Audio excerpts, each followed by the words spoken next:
As the Associate Dean for Science at Emory, I was called to a meeting.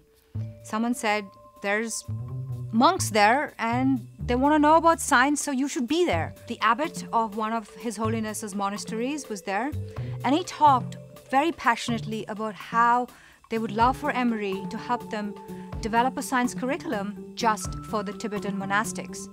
The Dalai Lama has a great belief in the value of Buddhist science, and he felt that they have strengths where Western science doesn't, especially in the study of the mind and emotions. So his vision was, if his monastics could learn the language of Western science, we could then create bridges that would allow Westerners to benefit from the knowledge that the Buddhist science has about the mind and emotions and things like that. So when we started working together, the abbot came to my office and he said, we'd really like to have a textbook. And I said, oh, that's not a problem. We'll come up with a curriculum and we can do that.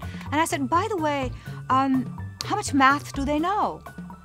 And he said, oh, they know plenty of math. You don't have to worry about it. All monks can certainly count up to 4 because that's the number of candles you need in a room.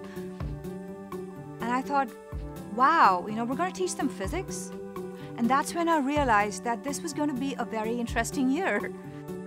We spent a year developing the curriculum, and the end of that year, that summer, we went to Dharamsala.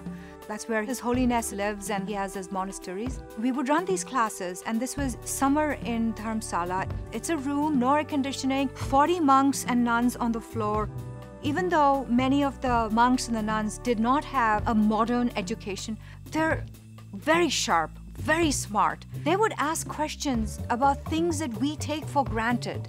And it was then that I realized the real value of this whole experience for us at Emory, for the faculty teaching science. We were learning.